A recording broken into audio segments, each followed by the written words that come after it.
구독, 좋아요. 시작하기 전에 좋아요 한번 꾹 눌러주시고 구독 신청하시는 분이 있으면 구독 꾹 눌러주시면 신청해 주시면 큰 힘이 됩니다. 3부 시작하겠습니다. 양일국 박사님 나오셨습니다. 어서 오십시오. 안녕하세요. 예.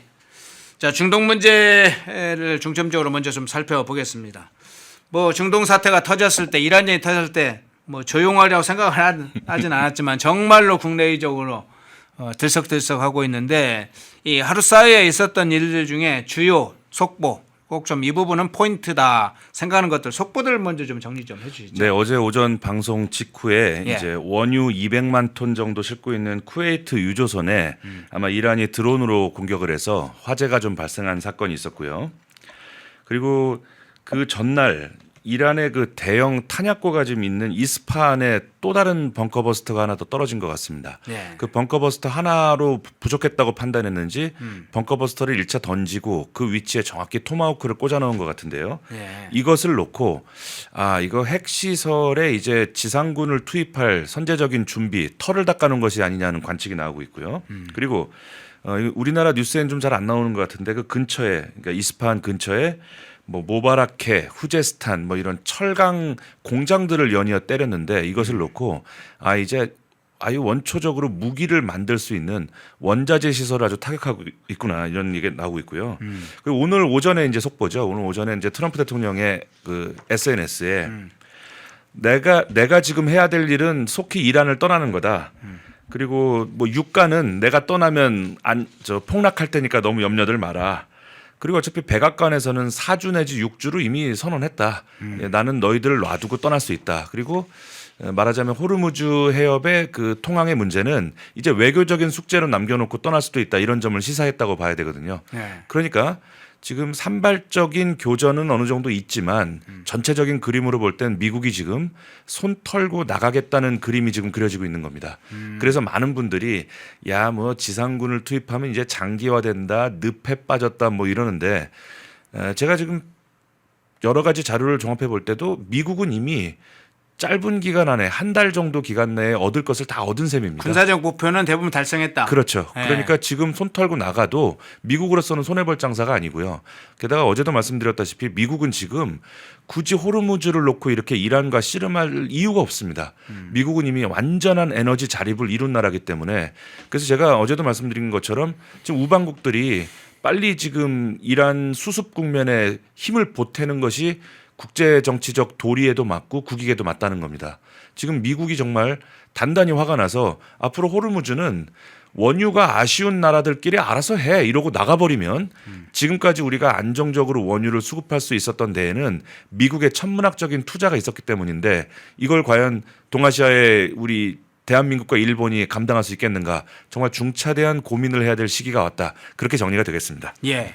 자, 그런데 미국의 이제 특히 트럼프 대통령이 중간중간 어떤 전체 이란 전쟁 관련된 중요 초점들을 간단한 멘트를 통해서 계속 알리고 있는데, 미국이 어쨌든 생각하고 있는 계획이 있고 선택 가능한 시나리오가 있을 거 아닙니까? 네. 현재 그 미국이 생각하는 또는 선택 가능한 그 시나리오 어떤 것들이 있는지 좀 소개 좀 해 주시죠. 그렇습니다. 뭐 지금 이 전쟁의 근본적인 원인부터 살펴봐야 될 텐데요. 페트로달러 체제에 대한 도전, 그것에 대한 분쇄, 그리고 뭐 어느 국가나 마찬가지겠습니다만 이란이 전 세계 어디든 ICBM으로 타격하게 되기 직전에 지금 숨통을 끊어놓은 것이라 이렇게 봐야 되고요. 네. 그렇다면은 제일 좋은 그림, 가장 이상적이고 미국에게 좋은 그림은 이란의 정식 항복, 그리고 핵시설의 완전한 무력화, 그리고 거기에 좀 덧붙인다면 하마스, 헤즈볼라 같은 대리 세력들의 무력화, 그리고 기왕이면 신정체제 종식을 그들로 하여금 선언하게 만들고, 물론 그들에게는 굴욕적이겠지만 신정체제, 독재체제 종식을 스스로 인정하고 선언하게 만들고, 가능하다면 뭐 민병대라든가 자유우방으로 이란을 이끌 세력에게 정권을 이양하고 영광스럽게 항공모함에 타고 뭐 이란을 떠난다. 제일 좋은 시나리오일 겁니다. 네. 그다음에 최악의 시나리오는 아마 베트남과 같은 상황이 최악일 겁니다. 지지부진하게 전쟁이 장기화되면서 미군의 사망이 속출하고 이 과정에서 미국 평범한 중산층들이 더 이상 이 전쟁을 지지하지 않게 됨으로써 이러지도 저러지도 못하고 패퇴하고 쫓겨나가는 최악의 시나리오가 될 겁니다. 그럼 트럼프 대통령이 이번 11월 달에 중간 선거도 앞두고 있고 지금까지 트럼프 대통령의 그 지능적인 플레이로 볼 때 최악의 시나리오가 될 때까지 손 놓고 있을 확률은 제로다. 그러면 그 어중간한 지점의 절충점을 한 가지 떠올려 본다면 이런 거겠죠. 예. 하르크 섬을 장악해서 상징적으로 산유국 이란의 그 권위를 땅바닥에 떨어뜨리는 겁니다. 두 번째는 전체 핵시설을 다 부술 수는 없더라도 일부 특작부대나 해병대나 델타포스가 들어가서 예. 그 공들여서 지하에서 몰래 농축해 놓은 우라늄 성분 일부를 들고 나와서 수거하는 작업. 수거하는 장면을 저 뒤에 성조기 날리는 사진하고 해가지고 그 장면을 상징적으로 보여주는 것으로서 이제 산유국 핵보유국 이란은 없다. 우리 미국은 할 일을 마쳤으니 돌아간다. 이런 상징적인 모양새를 만들고 나서 철수하는 그림, 이게 거의 지금 가시화될 것 같아요. 그래서 지금 아까 정보 게시판이나 이렇게 쭉 보니까 지금 당장 내일이나 내일 모레 거의 일방적인 종전선언이 나올 가능성도 있다. 지금 이런 얘기 내일 담화 발표한다고 얘기가 나왔잖아요. 뭐 그런 얘기가 좀 나올 수도 있다는데 지금 그래서 제가 뭐 중간 점검을 겸해서 지금 말씀드리고 싶은 거는 이 펜앤마이크에도 그 이상한 게시물들 저 댓글창에 이제 뭐 사주면 끝난다더니 뭐 어떻게 된 거냐 뭐 이러면서 뭐 불평불만하는 글들이 올라오는데 지금 미국이 발전 시설 내지는 민간 시설은 그동안 봐줬습니다. 그거 너희들 정상적으로 우리 요구 조건대로 항복할 때까지 10일 줄게. 10일 동안은 우리가 니네 인간적으로 내 민간 시설은 우리가 타격하지 않겠다. 아마 세계 전쟁사에 이렇게 그 민간 시설은 때리지 않으면서 시간을 줬던 전쟁사가 있는가. 그런 점들. 그러니까 트럼프 대통령이 지금 이란 측에게 생각할 시간을 줬던 시간을 제외하면 만약 내일이나 내일 모레 정도 종전선언하고 털고 나온다면 정확히 4주 내지 6주라는 약속을 지킨 셈이 되는 것이죠. 그럴 가능성도 우리가 염두에 두고요. 제발 뭐 이건 결론에 가서 할 얘기지만 지금이라도 빨리 청해진에서 배 한 척 보내야 되는 거예요. 지금 수저를 얹지 않으면 영원히 우리는 파병하지 않은 나라로 찍히게 되는 것이죠. 그렇게 말씀드립니다. 예. 자, 여러 가지 이제 미국 뭐 한국 내에서만 한국 언론에서만은 문제는 아니고 미국의 이제 좌파 언론도 상당히 보도하는 내용들이 좀 하나가 있죠. 이제 장기전 문제, 장기전이 지속될 경우에 대한 상황들을 예측을 하면서 특히 미국이 한 달 사이에 천문학적인 돈을 지금 이라안 전쟁에 천문학적인 돈을 썼다. 뭐 이런 것을 합니다. 이제 이 부분은 사실과 해석에 따라서 여러 가지 차이가 있을 수 있는데 어떤 차원에서 해석을 하십니까? 그 우선 우리가 경제 용어 경제학에서 공짜 점심이 없다 그런 말이 있습니다. 이게 뭐냐면 우리가 어떤 편익이 있었다면 반드시 누군가가 지갑을 열었거나 땀을 흘렸을 거다라는 뭐 만고의 진리인데요. 지금 백악관의 레빗 대변인이 의미심장한 얘기를 어제 했습니다. 1991년 걸프전 때 그랬던 것처럼 이번 이란 전쟁으로 수혜를 입은 나라들은 마땅히 대가를 지불해야 한다 이렇게 이야기를 했어요. 자, 그러면 이제 걸프전 때 어떤 일이 있었는가? 걸프전의 총 비용은 우리 돈으로 92조 원. 지금 이제 환율이 올랐으니까 좀 다시 계산해 봐야 되겠습니다만 100조 원 정도를 썼는데 그중에 미국이 실제로는 10% 정도 부담을 하고 나머지는 일본, 뭐 중동 우방국들 수혜 입은 국가들이 부담하는 형태로 마무리가 됐습니다. 그러니까 지금 이란 전쟁이 지금 아직 분명하게 산출된 건 아니지만 개전 초에 이미 17조 원을 썼단 말입니다. 지금 첫째 주에 벌써 그만큼 썼다는 거예요. 근데 전문가들 의견도 대체로 그만큼 썼을 거다라고 분석을 하더라고요. 그 B2 폭격기 보내고 항공모함 보내는 거 제가 일전에 말씀드린 바와 같이 항모 전단 시동만 걸고 있어도 하루 90억 원입니다.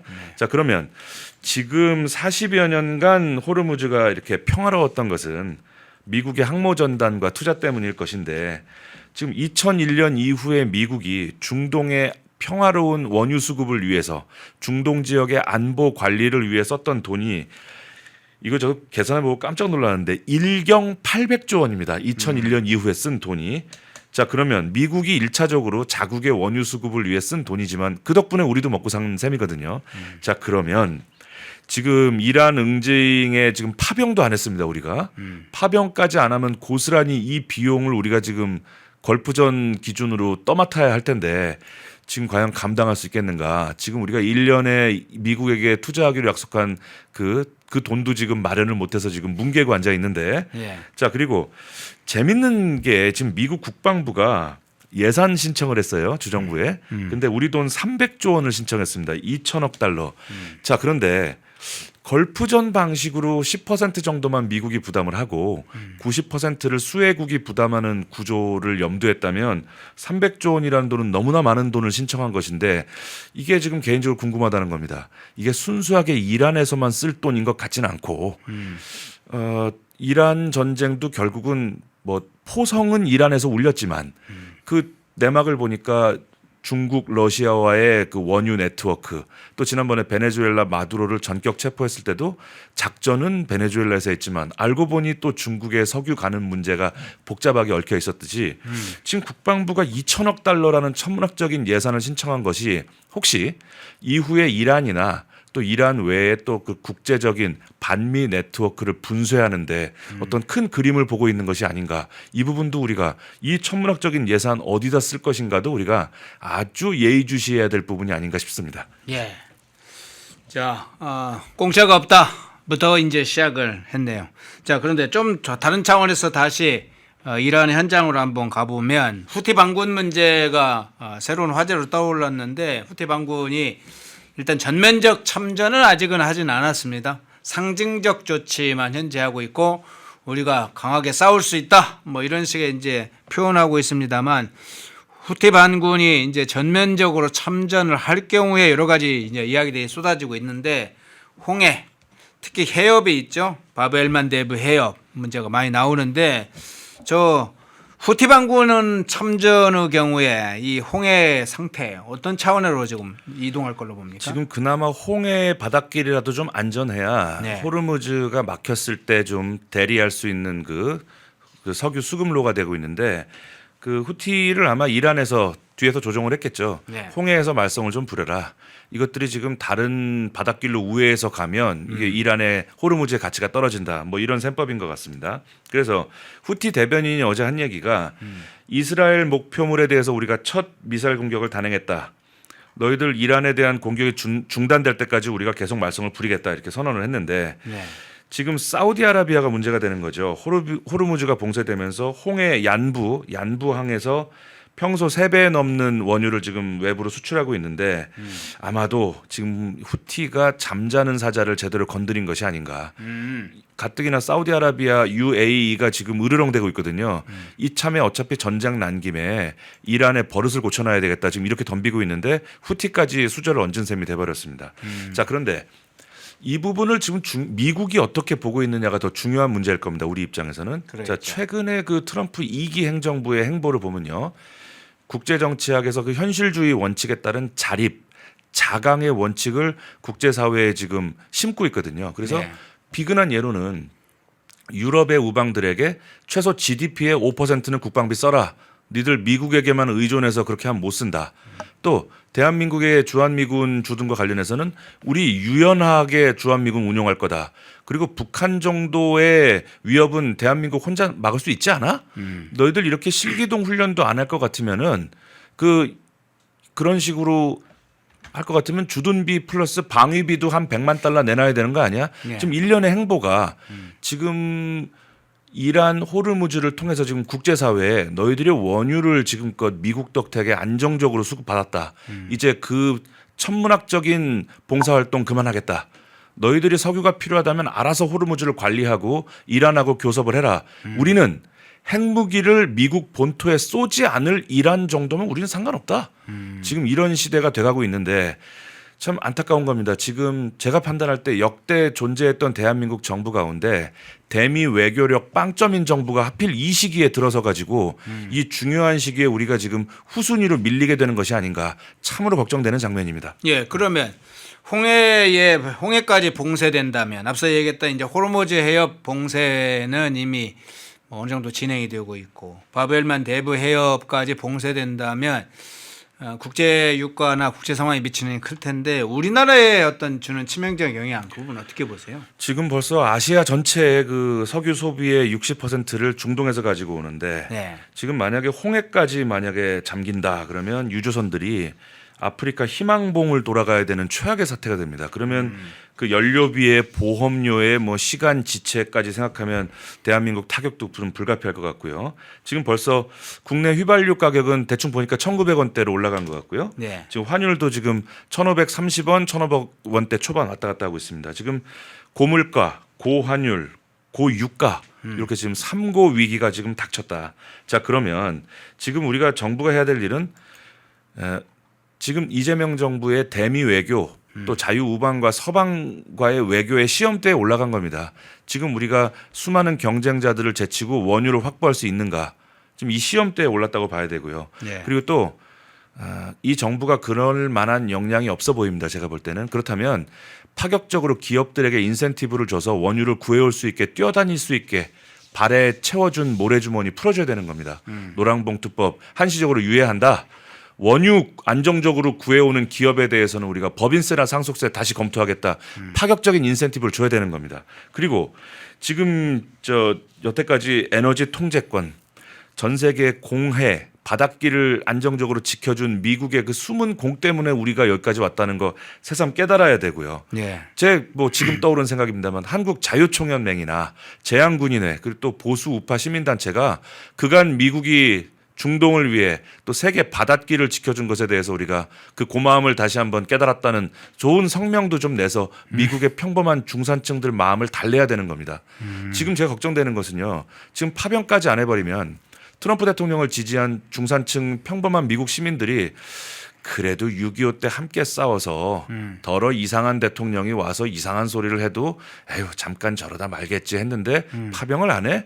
저놈들 저 우리 친구 아닌데 이렇게 중산층들 마음이 돌아가 버리면요. 사실 일본의 잃어버린 30년도 일본이 한참 경제적으로 잘 나갈 때 속된 말로 껐덕거리다가 미국 중산층의 마음을 잃었기 때문에 그 고생을 한 겁니다. 우리가 이번 정말 지금 이 정부 사람들 정말 긴장해야 되는데 지금 무슨 생각을 하고 있는지 모르겠습니다. 예. 자, 일본 상황으로 한번 가보겠습니다. 홍해에서 일본 자유대 문제 한번 살펴보겠습니다. 최근에 이제 일본 자유대 관련된 소식 중에 일본 호위함이 있죠. 호위함에서 미국 이 토마호크 순항 미사일 발사할 수 있는 개조 작업을 했다는 소식은 이미 좀 알려졌어요.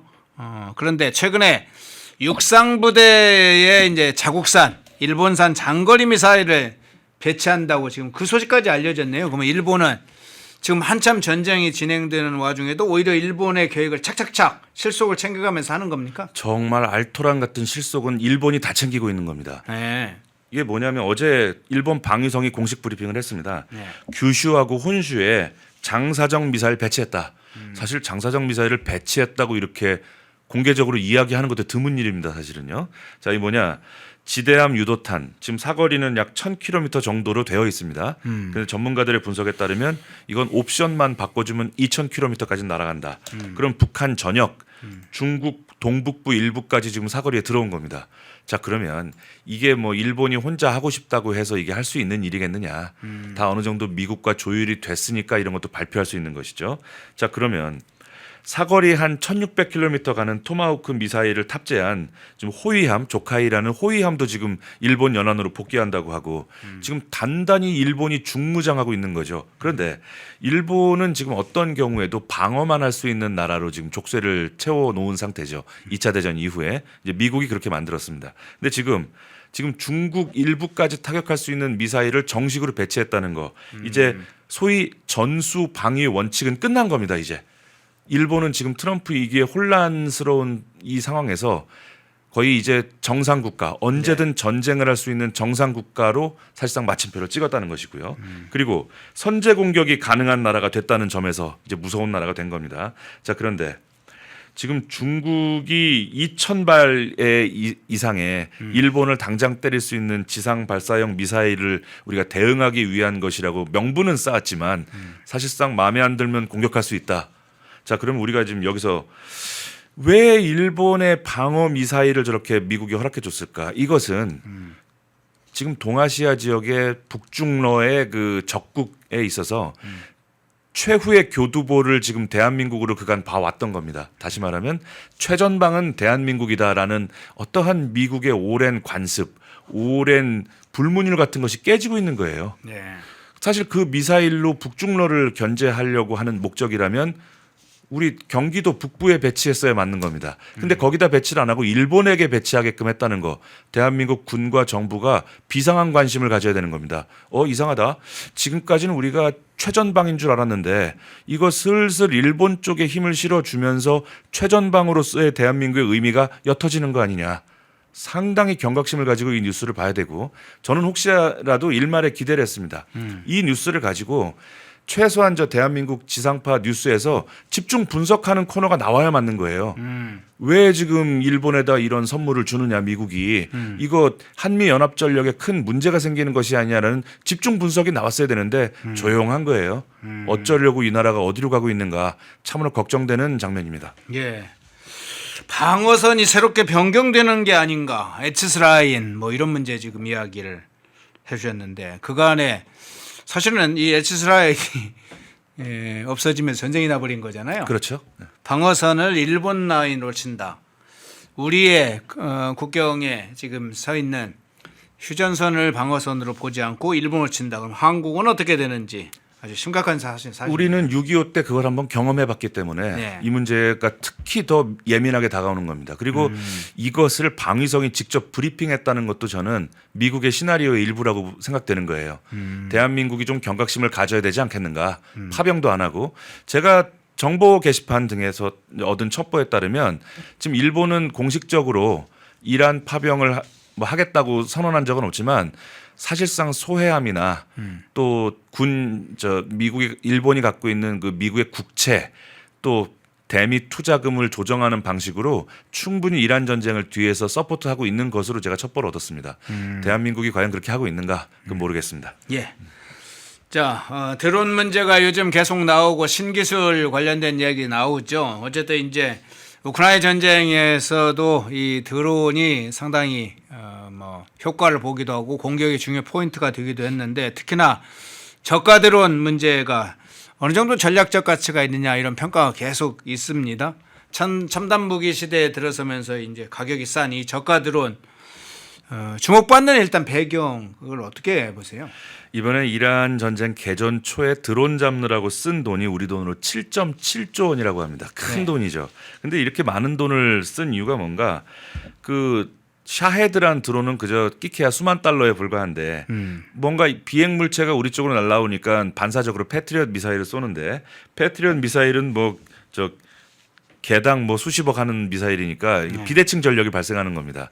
그래서 드론을 잡는 것 자체는 그렇게 첨단 기술이 아니지만 값싸게 잡아야 결과적으로 이기는 셈이 된 겁니다. 그러네요. 그러니까 이 고가의 첨단 정보 전에도 불구하고 지금 가뜩이나 이 쇳덩어리를 값싸게 드론으로 만드는 기술이 지금 블루 오션이 되고 있다는 겁니다. 자, 그래서 지금 나사가 지금 뭘 개발하고 있냐면 이 우주선만 잘 만드는 줄 알았더니 개당 1,500만 원 이하로 단가를 낮춰서 마이크로 미사일을 만들자.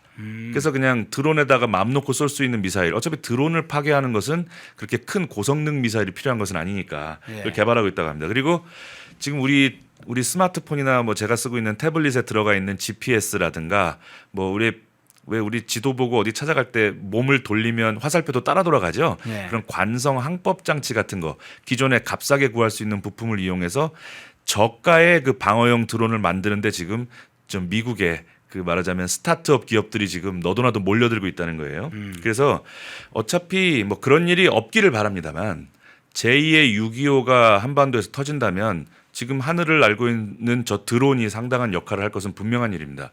북한과 이란은 사실상 드론 만드는 기술을 뒤에서 공유하고 있다는 것은 기정사실이고요. 네. 그렇다면 우리도 드론전에 대비한 저가의 성능 좋은 드론을 만들어서 우리도 대비해야 된다는 그런 외침이 나오고 있고 이번에 사실 천궁2가 저렇게 각광받는 이유가 뭐겠습니까? 성능은 패트리어트급인데 값이 싸기 때문에 이 천궁2가 날개 돋친 듯이 팔리고 있거든요.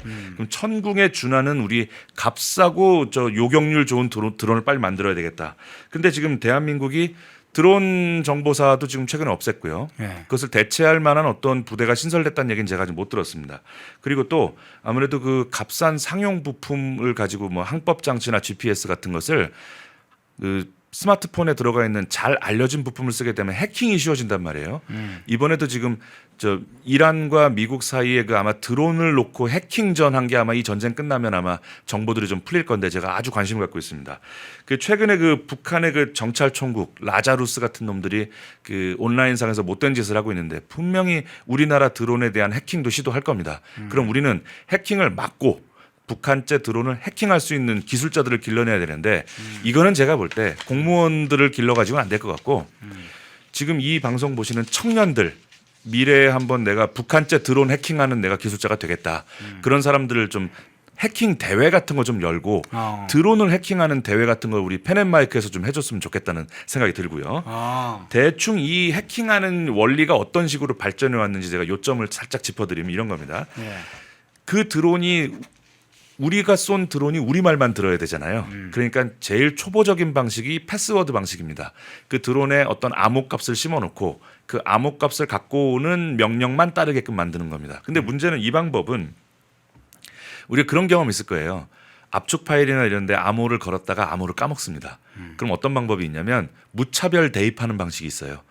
가능한 문자와 숫자 조합을 다 집어넣어 보는 겁니다. 그럼 일주일이면 풀립니다. 그러니까 이 암호를 정해서 우리 명령만 따르게 하는 게 가장 초보적인 그 암호화 기법입니다. 근데 조금 거기서 발전한 중수들은 어떻게 하냐면 그 암호를 정해 놓는데 그 암호를 시간이나 날씨에 연동시켜요. 오늘이 4월 1일이니까 내가 준 암호 값에 1을 더해라. 그럼 그 암호는 오늘만 통하고 내일은 안 통하는 거예요. 내일은 2를 더해야 되니까. 그다음에 이제 고수들은 어떤 방식을 취하고 있냐면 이게 지금 미국이 EA-18 그라울러가 하고 있는 방법입니다. 우리는 암호 풀고 그럴 시간 없다. 암호를 주고받는 그 순간에 전자기파를 그대로 카피해서 그냥 강제로 밀어넣는 거예요. 그게 초고수의 방식입니다. 이게. 예. 너희들이 아무리 일종의 뒤집기 전략입니까? 그래서 뒤집기죠. 네. 그러니까 너희들이 암호를 주고받는 우리는 복잡하게 니네들이 설정해놓은 암호 찾기 귀찮다. 시간 없다. 너희들이 암호를 주고받는 시간에 전파를 그대로 복제하면 우리가 이긴다. 자, 그 다음에 이제 완전한 극강의 고수는 다 필요 없다. 암호고 뭐고 귀찮다. 그냥 EMP 던져서 드론에 회로를 태워버리면 그만이다. 지금 이런 방식으로 가고 있거든요. 자, 그런데 지금 북한이 이 이란전을 똑똑히 본 북한이 가만히 있겠냐는 겁니다. EMP에도 무사한 드론을 지금 개발하고 있을 거예요. 그럼 대한민국은 니네들이 EMP 방지 대책을 세운 드론도 우리가 망가뜨릴 수 있는 기술을 만들고 그 창과 방패의 싸움이 계속될 거란 말이에요. 그럼 앞으로 우리 청년들 그쪽에 블루오션입니다. 이쪽에 전문가들 양성해서 집어넣으면 양질의 일자리도 만들어지고 또 방산 수출 산업에도 큰 기대를 할 수 있지 않을까. 항상 위기는 기회와 같이 온다. 그렇게 말씀드리겠습니다. 예. 청년 해커 활동에 관한 해커 조직, 해커 대회까지도 이야기를 해주셨네요. 아주 좋은 아이디어 마지막으로 해주셨네요. 자, 오늘 속보로부터 시작해서 미국이 이번 이란 사태에 쓸 수 있는 시나리오 그리고 후티 반군이 만일 참전을 한다면 그로부터 발생할 상황들까지 쭉 살펴봤는데 마지막으로 이제 정리를 좀 해주십시오. 전체적으로 클로징 멘트이면서 오늘 이야기들 중에 좀 압축하기도 하고 좀 빠졌던 부분이 있으면 좀 보완을 해주시는. 예, 우선 지금 강습 상륙이 임박한 부대가 이제 8.2사단입니다. 긴급 대응 부대라고 제가 어제 말씀드렸습니다. 그리고 뭐 이분들은 낙하산을 타고 가서 길을 닦는 부대인데 귀신들입니다. 그리고 오키나와 그다음에 제11 해병대가 지금 아마 바다상에서 만나서 지금 앞에 대기하고 있는 것 같아요. 네. 자, 그런데 지금 무슨 얘기가 들리냐면 아마 모르겠습니다. 아주 예쁘고 용모가 준수한 어떤 여성인 것 같은데 한 90만 명 정도 팔로워를 갖고 있는 스트립 댄서라는 거예요. 뭐 이제 스트립 댄서니까 대충 이제 뭐 직업적으로. 근데 이 여성이 이제 술집에서 일을 하다 보니까 그 동네 미군들이 많이 놀러 와서 맥주도 한잔 하고 그랬던 모양입니다. 그러니까 야, 우리 술집에 놀러 왔던 군인들이 언제 파병 간다면서 한숨 쉬더라. 이걸 SNS 틱톡에 올린 거예요. 그래서 지금 군사 보안의 중요성이라는 것이 역시 시대가 변해도 이게 여전히 유효하다 이런 말이 나오고 있습니다. 그래서 아마 지금 젊은 MZ 장병들 어쨌건 파병을 간다는 것이 주는 우울감과 두려움을 지금 SNS라는 이것이 적국에서 볼 때는 아주 훌륭한 스파이 역할을 하고 있다. 뭐 이런 기사가 나오는데 우리 펜앤마이크 시청자분들은 한 수를 더 내다보시는 분들이니까 제가 팁을 하나 드리면 최근에 그 펜타곤에서 피자 많이 시키면 군사작전한다. 그래서 피자 지수라는 말이 있는데 네네. 이번에 이 스트립 댄서 분이 이제 퍼뜨린 얘기 그다음에 피자 지수 역정보일 수도 있습니다. 그래요? 예. 네. 우리가 언제 상륙을 할 수 있다는 역정보를 흘려줘서 엉뚱한 곳에 가서 대비하게 만들고 다른 데를 칠 수가 있어요. 그 미국이 그거 잘합니다. 대표적으로 1944년에 포티튜드 작전이라는 게 있습니다. 노르망디로 상륙할 준비를 다 해놓고 영국 남부에 그렇게 독일이 겁냈던 패튼 장군을 위한 가짜 군부대를 만들었어요. 고무로 탱크도 만들고 요즘 말로 디코이입니다. 네네. 그리고 패튼 장군 취임식까지 했어요. 가짜 부대를 만들어서. 그래서 노르망디를 치니까 독일군이 크게 흔들렸던 한번 이번에 정말로 내일 정말로 종전선언을 할지 전면적인 상륙 작전이 있을지 그건 지켜봐야 되겠습니다만 과연 이 틱토커의 그 군사보안 유출 그리고 펜타곤의 피자 지수 이것이 진실된 정보였는지 역정보였는지 그것을 보는 것도 관심 있게 볼 수 있는 포인트가 아닌가 싶습니다. 예. 트럼프 대통령 내일 한국 시간 기준으로 오전 10시에 내일 2일이죠. 오전 10시에 이란 관련해서 대국민 연설을 합니다. 내일 오전 10시입니다. 저희가 방송을 하면서 그 상황도 한번 좀 살펴보겠습니다. 예, 전체적으로 하루의 중요한 일과들 그리고 핵심 포인트를 좀 정리해 주셨네요. 3부 양일국 박사님이었습니다. 고맙습니다. 감사합니다. 인터넷 바꿔야 되는데 어떡할 거야? 다 똑같은데 아무 데서나 바꿔. 인터넷 아무 데서나 바꾸지 마. 제대로 찾아봤어야지. 어디서 바꿔야 되는데?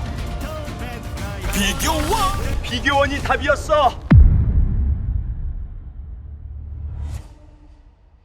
인터넷을 바꾸시려는 분들에게 좋은 인터넷 업체 소개해드리겠습니다. 비교원이라는 업체입니다. 현금 혜택은 올리고 인터넷 요금은 내려간다고 합니다. 인터넷 TV 신규 가입 시 최대 48만 원, 휴대폰 최대 50만 원, 정수기 렌탈 시 최대 30만 원으로 최대 128만 원 혜택을 받을 수 있습니다. 인터넷 가입과 동시에 사용하시던 휴대폰 그대로 통신사만 변경해도 30만 원 혜택을 받으실 수 있습니다. 안전문제 관련해서 이 업체 8억 이상의 보증보험도 가입되어 있어 믿을 수 있고요. 23년간 보안사고가 한 건도 없다고 합니다. 또 본인 가입 후에 지인도 가입하면 최대 4만 원 이마트 모바일 상품권을 횟수에 상관없이 무제한 제공한다고 하네요. 화면에 보이시죠? 1670-2571로 연락하셔서 상담 받아보시거나 네이버에 비교원 검색 후 문의 남겨주시면 전화드린다고 합니다. 팁 드립니다. 연락하실 때 펜앤마이크 TV 구독자라고 말씀하시면 비밀 혜택도 있다고 합니다. 구독, 좋아요. 예, 1부 시작하겠습니다. 박상규 시사평론가님 나오셨습니다. 어서 오십시오. 안녕하세요. 네. 예. 자, 환율부터 한번 좀 보겠습니다. 아까 이제 환율 1,513원 뭐 이렇게 봤는데 지금은 조금 낮아졌네요. 어쨌든 1,500원 10원대로 훌쩍 넘어버렸네요. 지금 상황이. 지금 뭐 좀 개장 초에 1,513원, 14원 그러다가 이제 1,510원 60전 됐는데 이게 내렸다고 할 수가 없어요. 네. 그냥 좀 열을 좀 식히느라고 화들짝 놀란 연기금 등이 지금 나서가지고 지금 한참 불난 집에다가 주전자 한 두어 개 좀 물 뿌렸다. 저는 그렇게 보고 있고 네. 이 1,510원대 환율이라는 것 자체가 재앙입니다. 재앙. 네. 디제스터다. 쉽게 얘기해서 이게 이제 익숙해지다 보니까 매도 맞으면 이제 맷집이 생기더라고. 네. 1,500원대 이상 환율을 뭐 보니까 뭐 1,500원대 이상인데 나라 안 망했네. 뭐 이렇게 지금 얘기하는 분들이 있더라고요. 그게 나라가 바로 망하는 게 아닙니다. 속으로 골병이 지금 잔뜩 들고 있는 것이고 지금 전체적으로 우리나라 산업계가 지금 안에가 지금 완전히 골병이 들었어요. 전남 여천의 NCC는 불이 거의 뭐 한 40% 꺼졌다 그래요. 네. 지금 저 휴가 들어가 있어요. 네네. 유급 휴가인데 이게 이제 휴가가 뭐 장사가 잘 되는 중에 공장을 이제 화학 공장 같은 경우는 네. 재료도 넣고 하느라고 다시 돌리기 위해서 재조정을 하기 위해서 쉬기도 하는데 네. 이번에는 그런 게 아니에요. 네. 공장 돌려야 되는데 지금 할 수 없이 재료가 떨어져 가지고 공장을 지금 세우고 있는 단계고 경기도 일원에 있는 그 나프타를 재료로 해서 봉지 만들고 플라스틱 용기 만드는 공장 지금 대부분이 불이 꺼져 있다. 지금 상당히 위기입니다. 게다가 지금 이 주가를 아침에 보니까 완전히 뭐 민주당 색깔이에요. 완전히 벌었습니다. 지금 이게 지금 코스피가 209포인트가 떨어졌고 코스닥도 34.96. 네, 네. 그러니까 이게 지금 증시가 삼성전자와 SK 하이닉스의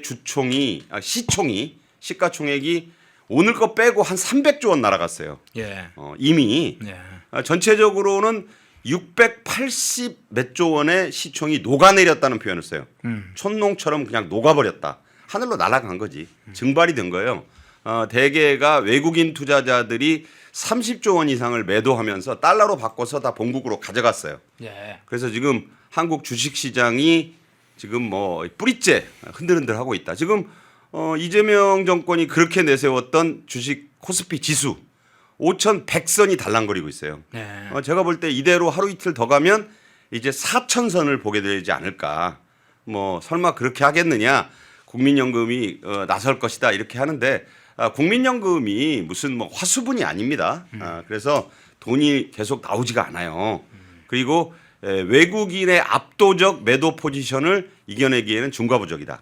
게다가 어떤 악재가 지금 하나 또 터졌냐면 예. 중동 전쟁과 무관하게 터보 퀀트 구글이 이 메모리 반도체를 대체할 수 있는 혁신적인 프로그램 메모리 반도체를 6분의 1로 축약할 수 있는 터보 퀀트란 프로그램을 내놓고 이것이 세계 시장에서 입소문을 타면서 삼성전자와 SK 하이닉스 메모리 반도체 비싼 값에 안 사와도 되네. 이것이 지금 가장 큰 악재예요. 그래가지고 삼전하고 지금 그 SK 하이닉스 주가가 촌농처럼 흘러내리고 있는데 지금 보니까 삼성전자 17만 3,600원 700원, SK 하이닉스 87만 4,000원. 100만 닉스 20만 전자였잖아요. 예.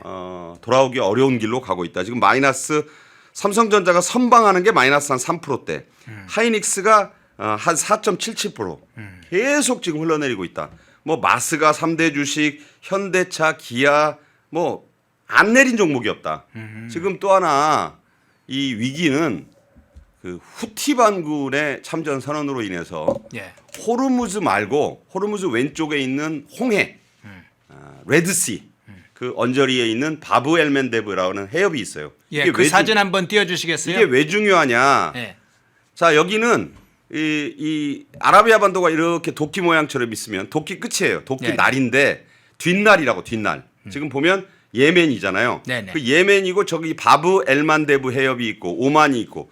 자 저쪽이 왜 중요하냐면 저게 두바이 옆에 호르무즈 해협만큼 아주 좁아요. 네. 저걸 누가 장악하고 있느냐? 예멘 후티 반군이 지금 통제하고 있는데 저기를 막으면 사우디에서 쭉 저 위로 올라가면 왼쪽 끝에 뭐가 있습니까? 수에즈 운하가 있어요. 예. 수에즈 운하를 건너야 유럽으로 가요.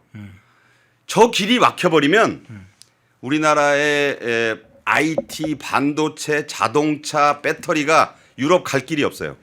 그럼 어디로 돌아가야 돼? 저기서부터 바브 엘만데브 해협에서 밑으로 쭉 나와가지고 왼쪽 아프리카 밑에 있는 희망봉까지 돌아가야 됩니다. 쾌속정을 타고 가도 9일 걸린다고 하고 유조선이 가면 보름 걸려요. 물류비는 얼마를 더 드리느냐? 대충 추산된 게 72%를 더 줘야 된다. 수출 하나만 하지. 지금 위기는 양쪽에서 동시에 오고 있다. 좀 한가해요 지금. 좀 한가해 보여요? 한가해 보인다. 왜냐하면 지금 뭐 딴 얘기할 겨를이 없다 한국은. 지금 엄청난 경제의 파고. 어제 김민석이가 뭐라 그랬습니까? 제1차 비상경제 무슨 회의 비상이 하도 많으니까 회의를 소집해가지고 김정관 산업부 장관이 한 말을 그대로 강화해서 되풀이했죠. 전시에 준하는 엄중한 상황이다. 복합 위기가 도래했다. 그리고 그 앞서서 이 재경부 장관 겸 경제부총리 구윤철이 KBS 일위원 진단에 나갔더라고요. 난 그때 네네. 라이브로는 안 보고 나중에 이제 그 기사로 봤는데 민간 차량 오부제 얘기했습니다. 근데 그 전제 조건이 있죠. 120불에서 유가가 130불 사이가 되면이라고 그랬어요. 이미 전제 조건 충족이 됐어요. 뭐냐면 오늘 지금 국제 유가를 딱 보니까 WTI 서부 텍사스산 중기유가 101.77달러, 브렌트유가 107.55달러. 그러면 110에서 120불 사이에서 왔다 갔다 한다는 구윤철 말대로 아직 그렇게 안 된 거 아니야? 아니죠. 우리가 봐야 될 건 두바이유예요. 예. 두바이유는 배럴당 128.49달러 이미 기준 조건으로 들어갔고 지난주에 우리는 이미 131불, 137불까지 봤어요. 예. 이제 민간 차량 오부제를 하게 되는데 우리가 차량 민간인 차에 대한 의무적인 이 차량 그 제한 조치를 취한 것은 1991년 35년 전에 차량 10부제를 걸프전 때문에 한 적이 있습니다. 예. 제가 20대 후반이었고 아마 우리 허앵커나 대학 다닐 때쯤으로 제가 기억을 하는데 그때 10부제 한번 해보고 35년간 이런 거 안 했어요. 그런데 차량 5부제 번호판 2개씩 이제 다니지 말라고 한다. 배급제를 실시한다는 얘기도 있어요. 지금 상황이 그렇게 돌아가고 있다. 우리가 지금 미국 보수정치행동회의 얘기도 중요하지만 우리 경제 얘기가 그렇게 시급하다는 점을 먼저 말씀드립니다. 예. 자, 그중에 한두 가지만 다시 좀 살펴보겠습니다. 지금 브렌트유와 두바이유 얘기를 해주셨는데 브렌트유는 이미 166달러로 이제 속보가 여기 뭐 나오고 그건 현물 가격이에요. 예, 128달러 이렇게 지금 나오는데 지금 이 추세로 하면 한국에 뭐 오늘 아침까지만 해도 서울의 평균 기름값 휘발유가 1,900원대다 이렇게 이야기를 하고 있던데 지금 오면서 보니까 이미 2,000원 넘는 데가 굉장히 많던데요. 이미 서울 안에. 그러니까 이게 정부 발표와 KBS, MBC, 뭐 JTBC 이런 것만 보면 안 돼요. 네. YTN, 연합뉴스만 보면 이 유가가 무슨 주유소 기름값이 1,900원대 중반인 줄 아는데 2,000원 이미 넘습니다. 왜냐하면 정부가 발표하는 2차 최고 가격제는 정유회사가 주유소에 주는 1차 도매값을 말하는 거예요. 네. 자, 거기다 뭘 붙여야 됩니까? 각 지역의 특성에 따른 소매 마진이 붙어야 하잖아요. 네. 그다음에 논두렁 밭두렁에 있는 주유소, 섬에 있는 주유소로 가려면 거기에 따른 별도 운송비가 들어야죠. 그다음에 주유소가 땅값이 또 있잖아요. 네.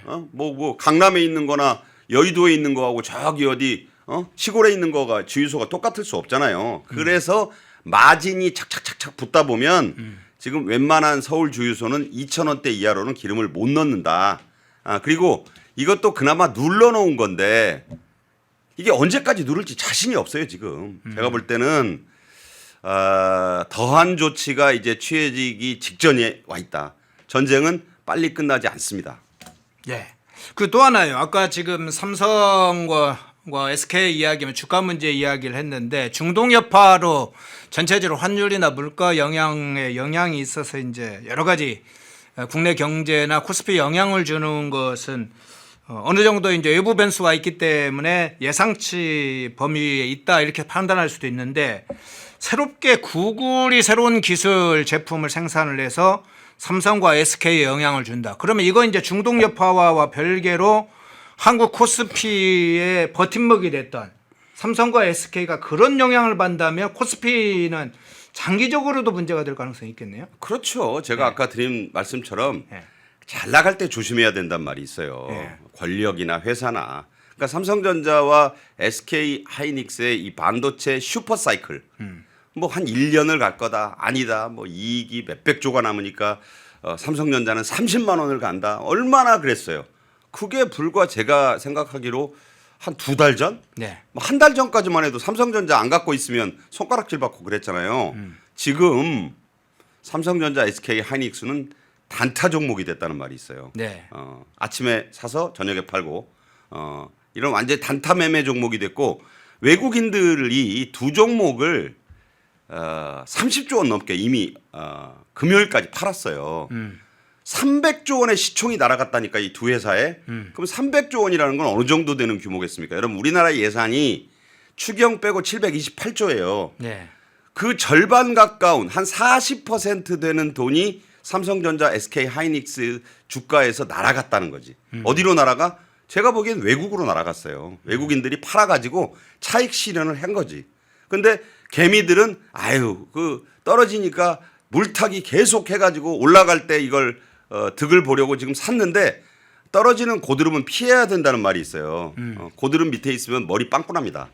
그래가지고 제가 볼 때는 물론 삼전 SK 하이닉스가 뭐 전문가들 여기 증시 전문가들 많이 나오니까 기술적 반등이든 뭐 추세적 반등이든 언젠가는 올 거예요. 네. 그러나 구글의 그 터보 콘트라는 기술을 저는 뭐 문과생이니까 자세히는 몰랐는데 제가 쭉 그 기사들을 보니까 이 보통 기술이 아니더라고요. 돈 주고 메모리 반도체 안 사도 구글의 프로그램을 깔면 6분의 1로 메모리 반도체의 역할을 한다니 그거 사겠어요? 그리고 이제 한번 떨어지기 시작한 이 주식은 회복되기가 어려워요. 그래서 네.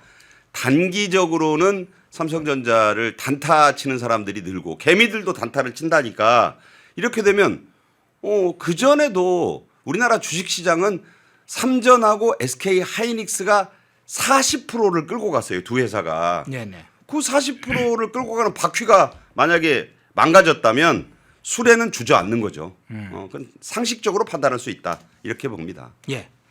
자, 경제 사태로 한번 좀 넘어가 보겠습니다. 이제 중동 사태 여파가 아주 현실의 이제 경제 상황으로 깊이 들어오고 있는데요. 앞서 이제 여수 국가 산업단지에도 좀 얘기를 해주셨는데 이 납스타 이 수급에 비상이 걸린 상황 경고를 했는데 이게 이제 실물 경제로 실제로 구체적으로 위협하는 상황들이 곳곳에서 나타나고 있네요. 네, 지금 말씀한 대로 이제 민간 차량 오부제와 함께 이 비상 사태.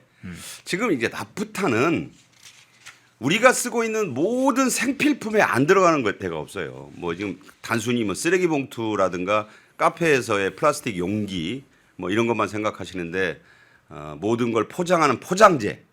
여러분 뭐 아침에 무슨 그 새벽 배송이니 로켓 배송 뭐 쿠팡 거 안 받아보면 다른데 포장재 중에 안 들어가는 데가 뭐가 있어요. 다 들어가지. 카페에서 영업할 때도 거기다 담아주지. 모든 뭐 생선 가게, 과일 가게 다 저기다 담아주잖아요. 예. 그거를 재고가 국내 재고가 지금 한 2주치밖에 없고 그래서 오죽하면 이 이재명 정권도 국내에서 생산되는 나프타를 전면 수출 금지한다는 조치를 내렸잖아요. 그건 또 어떤 문제가 있다고 청와대 정책실장 김용범이 말했는데 그 사람이 이 정도 말을 할 정도면 이건 진짜구나. 제가 좀 페이스북 글을 보고 깜짝 놀란 건 뭐냐. 자, 우리가 우리 거를 안 팔면 우리는 괜찮을지 모르지만 그걸 사기로 계약을 맺은 그 나라에서는 얼마나 황당하겠느냐. 그럼 무역 보복을 한다는 얘기예요. 한국이 나프타를 우리한테 안 팔아? 그럼 우리도 한국이 필요한 걸 안 줘. 이렇게 될 수 있다는 거 아닙니까? 네네. 예를 들어서 지금 농촌 지역에서 꼭 필요한 비료 중에 인산 비료라는 게 있어요. 인산 비료. 중요한 건데 중국이 이걸 수출을 금수했어요. 예. 아니 안 판다는 거지. 중국도 급하니까. 그다음에 각국에서 각자 자기네가 강점이 있는 재료들을 지금 잠궜어요. 지금 뭐 무역 전쟁이 아니고 살기 위해서 그렇게 이제 우리가 나프타를 안 팔고 국내 수요로 돌려서라도 어떻든 이 위기를 벗어나려고 해보니까 어떻게 보면 일방의 그 계약 파기가 되는 거잖아요. 네. 국제적인 그 무역 룰을 좀 어긴 셈도 되는 것이고 그러다 보니까 나머지 재료가 이제 우리나라에 안 들어오는 상황이 된다는 거지. 그렇게 되면 나프타뿐만 아니라 다른 원래부터 우리가 갖다 써야 되는 특히 중국이 지금 굉장히 힘들어지니까 뭐 여러 가지 그 히토류도 그렇고 지금 외국에 대주던 그러니까 우리도 중국 원료 갖다가 만드는 게 한두 개가 아니잖아요. 네네. 지금 알루미늄도 비상이라 그러고 제가 볼 때는 지금 대한민국의 산업계 전체가 송두리째 지금 산업부 장관 김정관 국무총리 민석이 다 인정했잖아요. 전쟁에 준하는 복합 위기다. 지금 여러분들이 지금 이 국제 에너지 기구 사무총장의 말을 한번 여기서 우리가 되새길 필요가 있는데 이번 위기는 1971년, 1977년 그때 안 태어났거나 어린 분들도 있고 저도 그때 뭐 아주 어린 시절이라 어렴풋이 기억이 안 나요. 뭐 희미한데 그 양대 유류 파동 플러스 코로나19 때의 위기까지를 합친 것보다 더 크다 이번 위기는. 그리고 이게 전쟁이 내일 총성이 딱 멎는다고 해도 뭐 그럴 리도 없지만 지금 후티 반군에 의해서 홍해까지 불이 붙고 있지만 이 상황이 서너 달 더 가면 그 엄청난 복합위기. 어제 김민석은 뭐라고 표현했냐면 거대한 파고가 왔다 그랬어요. 거대한 파고가. 네네. 김민석이 얘기한 거야. 그러니까 자기네들도 지금 이 대책이 없다는 얘기예요 지금. 이런 상황 속에서 우리가 뭐 경제적으로 공장이 멈춰선다. 이 와중에 나온 자료 보세요. 우리나라 청년 고용률이 43.9%로 5년 만에 최저.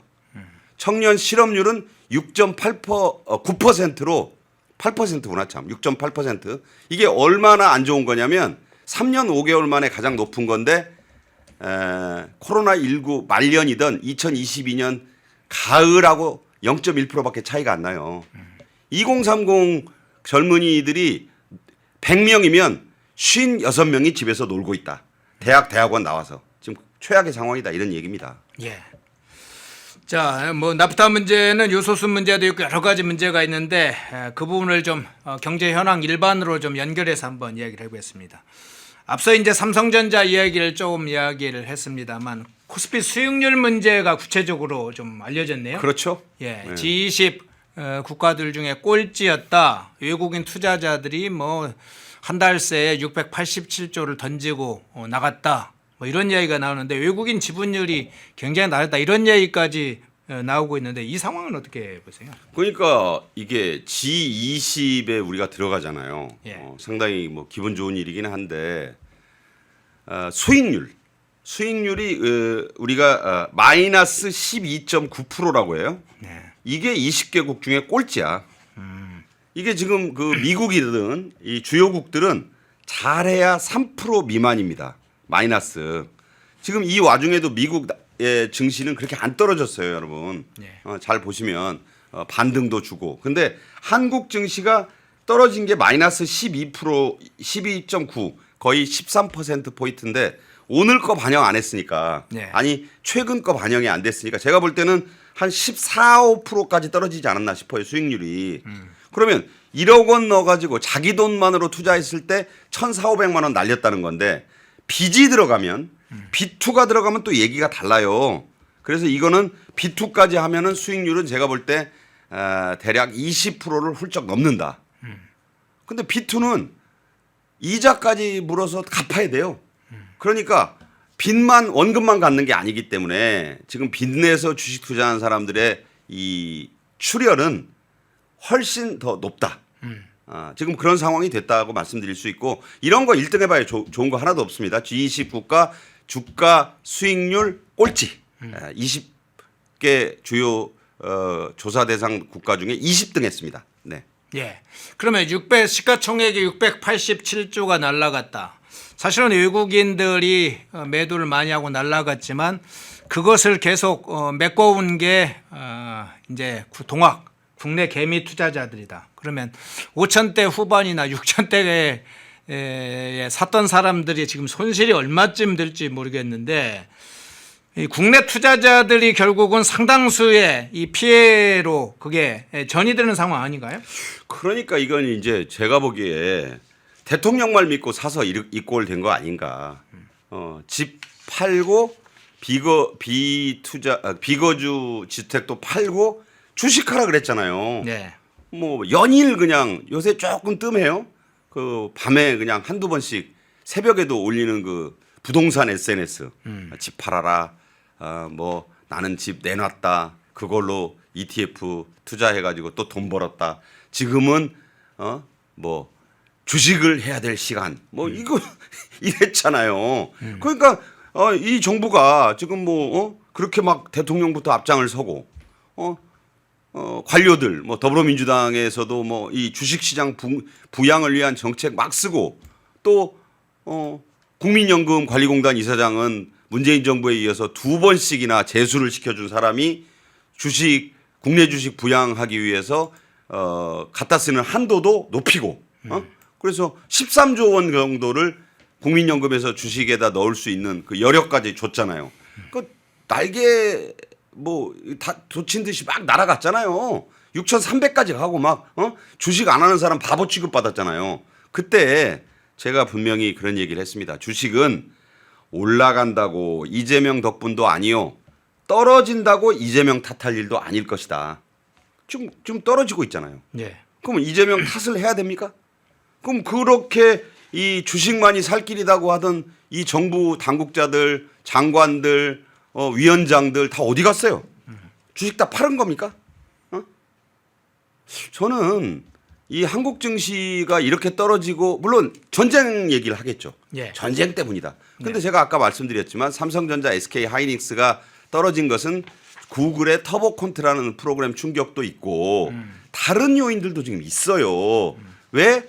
전쟁 아니었으면 올라갈 증시가 트럼프 대통령이 주도한 이 전쟁 때문에 떨어졌기 때문에 이건 트럼프 탓이야. 이렇게 말하고 싶은 건가요? 그건 아니잖아요. 그러니까 좀 물어보고 싶어요. 이 오른다던 주식이 지금 5천선 붕괴를 눈앞에 뒀는데 왜 여기에 대해서는 아무 말도 안 하는가. 국무회의 때도 비상경제회의 때도 그 많은 관변 언론들은 왜 증시 얘기는 안 하고 끝에 증시 시황만 무슨 잠깐 연결해가지고 떨어졌다는 것만 보여주고 끝내느냐. 분석 좀 하라 이거죠. 예. 지금 아까 이제 대화 지금 댓글들을 보니까 그 중에 황교안 대표 관련된 이야기가 지금 계속 나와서 조금씩 하는 것 같네요. 예. 아마 보수정치행동회에 거기 갔다면서요. 예, 했던 뒤에서 이제 그 문제는 다시 다룰 테니까 조금 기다려 주시기 바랍니다. 이 뭐 CPEC 문제는 뒤에서 예정된 토론 내용이 있으니까 그 부분에서 좀 다루면 될 것 같아요. 예. 뒤에서 한번 그 부분 살펴보겠습니다. 그런데 지금 가까이 다가오고 있는 게 미국이 지금 이란전에 관해서 어떤 방식으로 공격하느냐 또 실제로 공격하느냐 이 문제가 제기되고 있는데 우선 이 문제부터 한번 좀 여쭤보죠. 지금 미 해군하고 해병대 약 3,500명이 중동에 이미 도착해서 추가 배치를 완료한 상태다 이렇게 지금 알려졌는데 이 지상작전을 두고 전면전이 진행될 거냐 아니면 뭐 기습작전 같은 제한적 형태가 될 거냐 이제 요 쟁점이 돼서 계속 나오고 있던데요. 그 주체들의 말을 잘 봐야 돼요. 예. 뭐냐면 트럼프 미국 대통령이 아까 CPEC에 안 갔다 그랬잖아요. 예. 두 가지 측면이 있다. 하나는 전쟁 수행을 하는 최고 이 지휘관으로서 지금 보수정치 행동회의에 가기에는 너무 한가해 보일 수 있다. 전쟁 중에 네. 정치 집회. 그래서 일부러 안 간 것일 수 있고 두 번째는 가면은 찬사만 나오지 않아요. 아까 그 여론조사 결과에서 공화당 의원들은 압도적으로 지지한다 그랬는데 저는 뒤집어서 70% 이상이 지지한다 그러면 동화당원의 25%에서 30%는 지지 안 한다는 소리잖아요. 오히려 저는 마가 진영에서 90% 이상 지지 안 한다는 게 뉴스가 된다고 봐요. 90% 나온 조사도 있어요. 그러니까 제 얘기는 뭐냐면 92% 나온 것도 거기 있어요. 가서 자칫 트럼프 대통령에 대해서 비판적인 야유 비슷한 게 나오면 곤혹스러우니까 네. 그 자리에 안 가고 영상 메시지만 했을 수 있다. 자, 어떤 점을 얘기를 해봐야 되냐면 스티브 배넌이라고 그 유명한 그 트럼프 일기 때의 책사 마가의 어떤 핵심 브레인입니다. 조선일보 특파원이 그 CPEC 행사장에 가서 직접 장문의 인터뷰를 해가지고 올린 기사가 오늘 아침에 실렸어요. 그 내용을 쭉 보니까 미중 정상회담을 지금 5월 14일에서 15일까지 잡아놨는데 이거 열리기 힘들단 말까지 하고 있어요. 네네. 왜 그러냐? 전쟁이 장기화된다는 거지. 지금 미 지상군이 아까 얘기한 대로 뭐 침투를 해서 침투가 아니라 모든 준비를 마쳤다는 얘기는 지난 토요일부터 나왔어요. 토요일, 일요일, 오늘 아침까지 준비는 다 끝냈어. 오로지 트럼프 미국 대통령의 이제 공격 명령만 남은 거예요. 근데 왜 안 하고 있느냐? 이 부담스러워요 지금. 지상전을 하게 되면 지금 후티 반군이 그 사우디아라비아에 있는 프린스 술탄 기지에 미사일을 쐈는데 요격이 안 되고 떨어졌잖아요. 들어와가지고 맞았단 말이야. 맞아가지고 그 중에 한 20명이 부상하고 5명이 중상을 입은 걸로 나와요. 그러면 뭐 전쟁 도중에 미사일 좀 맞을 수 있는 거지. 그렇지가 않아요. 예멘의 후티 반군이 참전을 선언하고 사우디아라비아의 핵심 기지에 떨어뜨려 가지고 미군을 다치게 했다는 거는 이거는 명백한 참전입니다. 참전. 그렇게 되면 전선이 왼쪽으로 또 벌어지는 거예요. 이 후티 반군을 우습게 보면 안 돼. 후티 반군이 병력이 35만 명이에요. 무슨 해적이라고만 제가 표현을 했는데 게다가 예멘의 국토 아까 지도 보시면 25% 4분의 1을 후티 반군이 지금 장악하고 있어요. 그리고 사우디하고 지금 계속 그 싸우고 있는데 사우디로서는 호르무즈 해협도 문제지만 더 치명적인 데가 홍해하고 바브엘멘데브 해협하고 수에즈 운하가 만약에 막히는 상황이 오면 근데 방어는 어려운데 막기는 쉬워. 바브엘멘데브만 그 예멘 앞바다이기 때문에 거기를 꽉 눌러놓으면 들어올 방법이 없잖아요. 호르무즈 해협하고 똑같아요. 그래서 미국이 지금 호르무즈 장악에만 신경 쓸 겨를이 사실 좀 흩어지고 있어요. 네네. 그러니까 지금 뭐 미 지상군을 10,000명이다, 뭐 17,000명이다, 뭐 그 안에는 보병과 기갑까지 포함되어 있다. 위용을 자랑하는 건 좋은데 지금 나오는 얘기는 전면적인 상륙이 아니라 특수작전에 의해서 하르그라든가 그 반다르 아바스라든가 그 앞에 캐샴이라든가 아부무사, 라라크 있어요. 이 섬들이 네. 그런 요소의 섬들에 올라가는 특수작전적 제한적 상륙을 고려하는 게 아니냐라고 볼 수 있고 JD 벤스 아까 뭐 인기 높다 그러고 JD 벤스 여론조사가 이번에 좀 낮아졌더라고 53%로 65% 정도 나왔는데 그리고 이 마크 루비오의 인기가 올라갔는데 35% 정도 그건 왜 그러냐면 마크 루비오는 이 일방적인 공격보다는 외교적 타협을 선호하잖아요. 그 JD 벤스도 오늘 나온 그 JD 벤스의 발언을 보면 전쟁을 물론 트럼프가 하라는 대로 자기도 하겠지만 좀 빠져나오고 싶다는 얘기를 하고 있어요. 지금 현재 미국 전체 여론이 안 좋다는 말씀을 지금 드렸잖아요. 그러니까 선거는 공화당원들만 데리고 공화당원 전당대회를 치르면 압도적으로 이기겠지만 미국은 항상 중요한 게 민주당은 뭐 민주당을 찍을 거예요. 중간층이 중요하다. 그 스윙 보터들이. 근데 지금 객관적 여론조사는 36% 나오잖아요. 지금 트럼프 지지율이. 트럼프가 이번에 마러라고에 있는 주 하원의원 선거에서도 졌어요. 트럼프가 대놓고 미른 후보를 민주당의 거의 무명에 가까운 후보가 이겼다고요. 이거는 지금 트럼프 대통령이 11월 이 중간 선거에서 저는 개인적으로 질 확률이 더 높다고 봐요. 왜냐하면 전쟁이 인기가 없어. 지금 정치적인 그 유가라는 게 있어요. 이게 미국 단위로 1갤런에 이 4불이 넘으면 이게 안 좋다 그랬는데 지금 4불이 넘는 곳이 많고 미국 식탁 물가도 안 좋고 그리고 800만 명이 넘는 그 노킹스 시위 뭐 이게 뭐 별거 아니다 그러는데 미국 인구가 한 3억 되니까 한 800만 명 모여가지고 3,000개 곳에서 시위 좀 한 거 가지고 뭐 그렇게 호들갑이야 이러는데 어쨌든 CNN, 뉴욕타임스 등의 이 비트럼프 언론이 이런 걸 자꾸 보도를 하다 보면 중간층이 좀 동요할 수가 있다. 그래서 그렇게 이제 숫자를 정확하지 않은 숫자를 쓰시면 사실은 이제 국내에서 36% 이야기한 건 가장 낮게 나온 수치를 이용하시면 사실 여론 전반을 좀 헷갈리게 돼요. 왜냐하면 폭스뉴스에서 조사한 결과는 이미 40% 중반대 42%에 42%라고 쳐도 예. 중간 선거에서 42% 나오면 상하 양원을 다 내줍니다. 아니 그러니까 이제 여론전에 있어서 압도적으로 전쟁에 찬성하는 비율이 높다는 것은 아니지만 여론이 36%와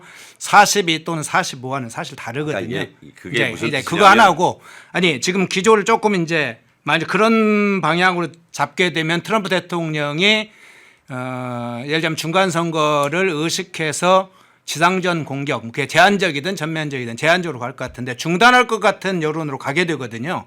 그러니까 실제로는 그 부분은 여론이 상대적으로 전체적인 조사에서 불리한 건 사실이지만 수치가 그럴 정도는 아니다. 그리고 앞서 그러니까 이제 공화당 얘기를 한 건 지지층 내부에서 마가 여론이 막 쪼개지고 있다. 그런데 실제는 그건 그렇지 아니에요. 않다. 그건 아니고 스티브 배넌 같은 일부 이제 전략가들이 반대하는 건 사실이에요. 고립주의 노선주의자들이 소수 있습니다. 그런데 그걸 또 거의 절반처럼 이야기를 해서 비슷하게 이야기되면 공화당 내부가 되게 되면 이제 그거에 대한 잘못된 이제 여론이 알려질 수 있기 때문에 그 부분을 이야기를 좀 저는요. 맞춰서 한 그러니까 거고요. 저는 이런 걸 강조하고자 하는 거예요. 예. 그러니까 트럼프 대통령이 5월에 이 13, 14, 15일 날 미중 정상회담 전까지는 전쟁에서 잘 빠져나와야 돼요. 네네. 승리를 하든 협상을 잘 하든. 그런데 중요한 것은 지금 스티브 배넌도 일부일 수 있죠. 일부의 목소리일 수 있고 그 CPEC에서 나온 얘기를 가지고 왈가왈부하자는 것이 아니라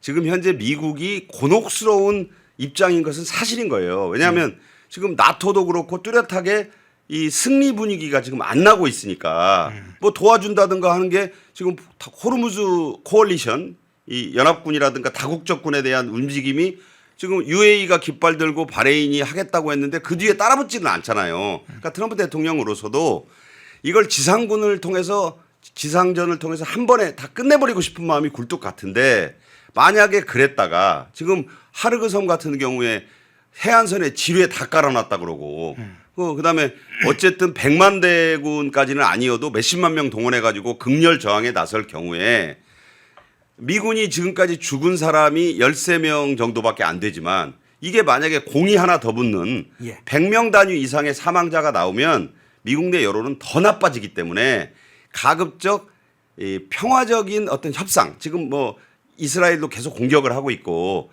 그래서 빠져나오고 싶은 분위기 속에서 협상을 하는데 협상에서는 더 이상 진전이 뚜렷하게 안 나오니까 초조해하는 것만은 분명하다 이런 얘기를 하는 거예요. 네.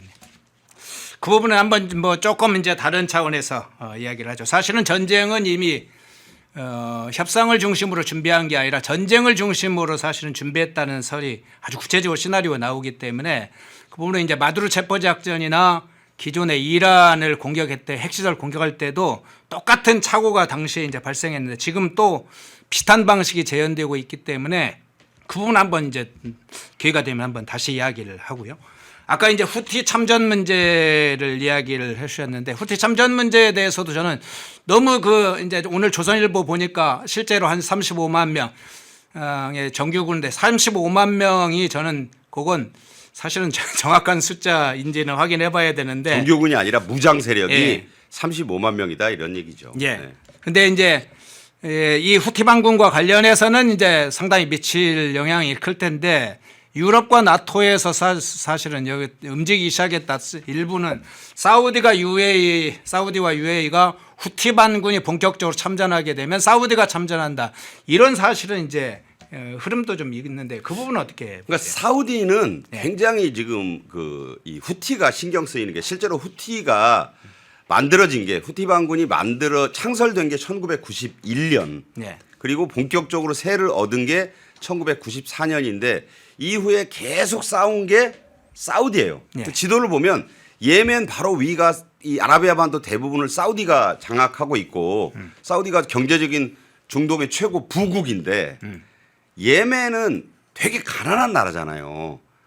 남북 예멘으로 나눠졌다가 이제 통일이 1990년에 됐는데 사실은 그때까지는 세계에서 분단 국가가 한국하고 예멘밖에 없었어요. 그러다 지금은 통일이 됐는데 어쨌든 반군이 계속 지금 저렇게 사회주의적 색채와 사실상 공산체제의 반군이 이란, 중국, 북한제 무기까지 쓰면서 사사건건 지금 해협을 위협하고 해적질을 하니까 우리도 지금 저기 아덴만에 청해부대 대조영함 보내서 지금 지키고 있지 않습니까? 중요한 것은 지금 사우디아라비아로서는 이 제다도 있고 저쪽에 좀 쭉 있는 저 핵심적인 바다 저 해안선에서 공장 정유시설 만들어 가지고 저걸 통해서 수에즈로 넘겨 보내기도 하고 저 바브 엘만데브를 통해서 밖으로도 보내야 되는데 바브 엘만데브가 막히면 지금 상당히 목이 졸리거든요. 그렇죠. 그래서 사우디는 이 후티 반군을 아주 눈의 가시처럼 여기고 공격을 했는데 이번에 사우디아라비아에 있는 공군 기지에 미사일까지 쏴가지고 이걸 요격을 못 시켜서 떨어졌다는 것은 사실은 이 후티 반군은 아까 뭐 무장병력이 정규군이 35만 명이 안 된다 그러지만 총 들고 싸우면 뭐 바시즈 민병대는 무슨 정규군입니까? 아니잖아요. 제 말은 무슨 얘기냐면 어쨌든 저 막강한 그 무장 세력들이 계속 전쟁 전선을 확대하려고 하면 그러면 저쪽에 있는 가자 지구의 하마스라든가 레바논 남부의 지금 헤즈볼라까지도 그 소승달 삼각지대의 그 세력들이 이 전선을 자꾸 넓히려고 하게 되면 홍해가 다시 또 위험해지면 이 전쟁이 언제 끝날지 모른다는 거죠. 사우디는 굉장히 부자 나라고 예멘은 상대적으로 굉장히 중동에서 기름도 딱히 안 나고 못 사는 나라예요. 그래서 뭐 거의 그 해적질에서 먹고 산다는 얘기가 있을 정도의 그 국가이기 때문에 이판사판으로 나오는 저 예멘 후티 반군이 이 전쟁의 중요한 팩터로 작용하는 것만은 분명해 보인다. 이런 뜻입니다. 예.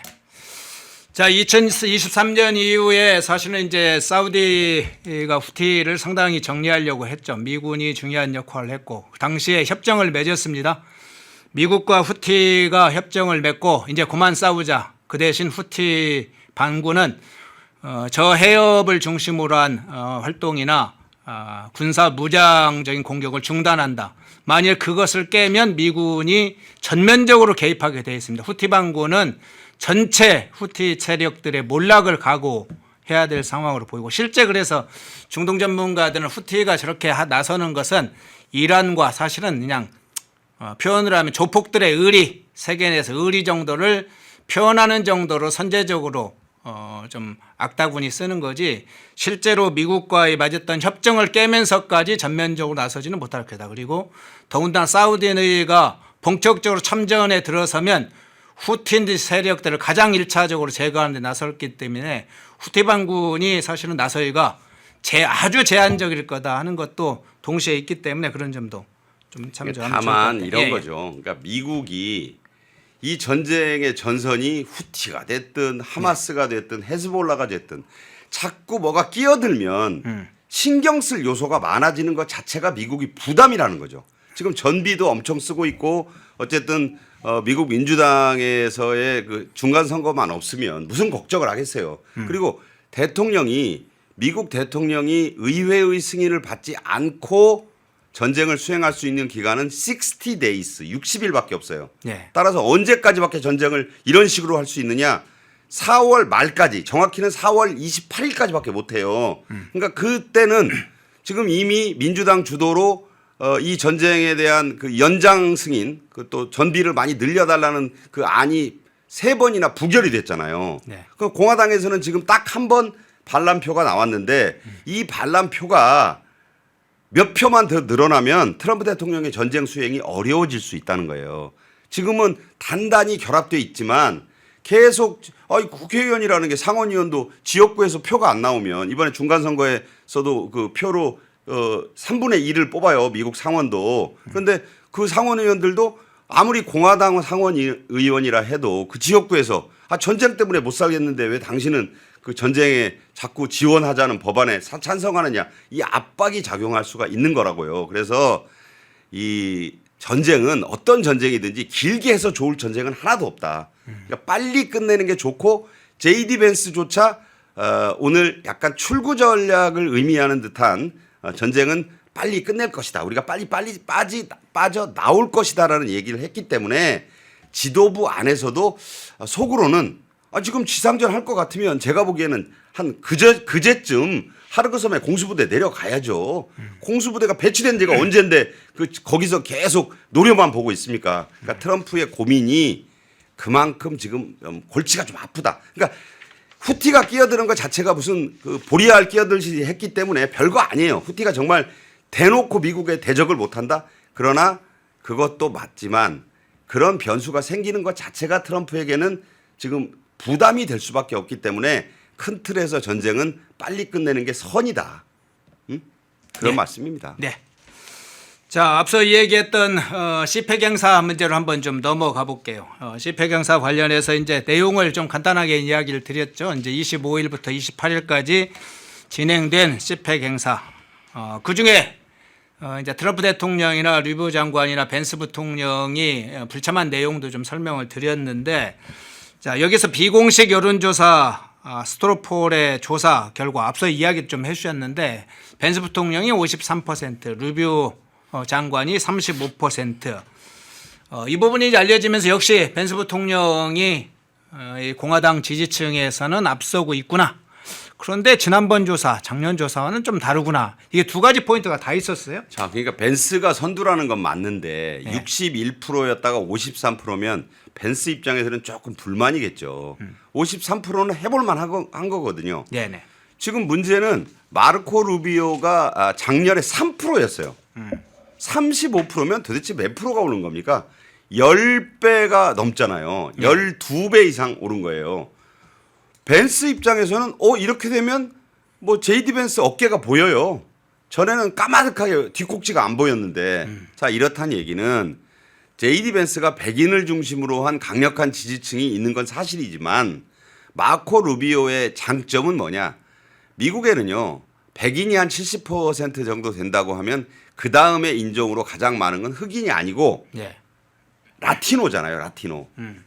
스페인 그 에스파니아 말 그 스페인어 쓰는 그러니까 후박의 난민이고 강력한 반공주의자, 반중주의자인 루비오 상원 의원, 그러니까 루비오 국무장관은 경력이 화려해요.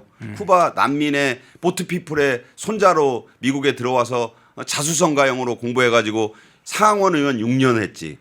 국무장관 하다가 트럼프가 너무 심임해가지고 멀쩡하게 있던 백악관 안보보좌관 유엔 대사로 보내고 그 사람까지 자리를 줬지. 사실 루비오가 이 플로리다 지역에서 인기가 엄청나게 높아요.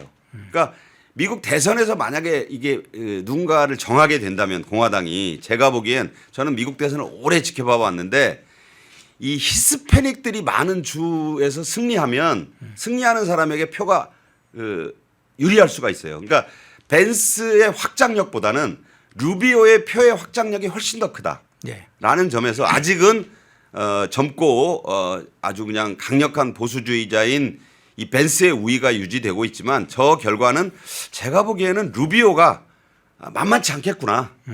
그리고 벤스가 나이가 너무 젊다 보니까 정치적으로 경력이 거의 없잖아요. 저 벤스는 뭐 상원의원 한 번 한 개밖에 없지만 이 루비오는 밑에서부터 밟아온 경력이 있는 데다가 여러 가지 그 성공 스토리도 많고 물론 벤스도 뭐 책 쓰고 뭐 힐빌리의 노래 이런 걸로 그 성공 신화를 이룬 둘 다 그 스토리가 되는 사람들이지만 이번에 그 결과를 보니까 야 둘이 붙으면 어떻게 될지 모르겠다. 그리고 이 전쟁에서 역할을 어떻게 하느냐도 두 사람의 앞길을 달리 만들 수도 있겠다는 생각이 들어요.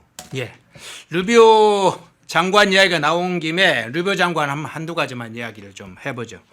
지난번에 이제 베네수엘라 마두로 체포 작전 이후에 루비오 장관에 대해서 베네수엘라 총독이 될 것이다 이렇게 트럼프 대통령이 상당히 상징적이고 전폭적으로 미는 발언을 했는데 최근에 쿠바 내부 상황에 대한 보도가 계속 쏟아지고 있습니다. 뭐 전기 부족 사태부터 시작해서 생필품 부족 이런 것 사태가 굉장히 많이 쏟아지고 있어서 일부 이제 취재 인터뷰 내용에 보면 아예 트럼프 대통령이 쿠바를 그냥 와서 장악을 해라 뭐 이런 인터뷰 내용도 있던데 이제 쿠바 내부의 상황 그리고 이 쿠바 사태가 어떻게 되냐에 따라서 루비오 장관의 입지 문제가 또 변동이 생길 텐데 어떻게 보세요?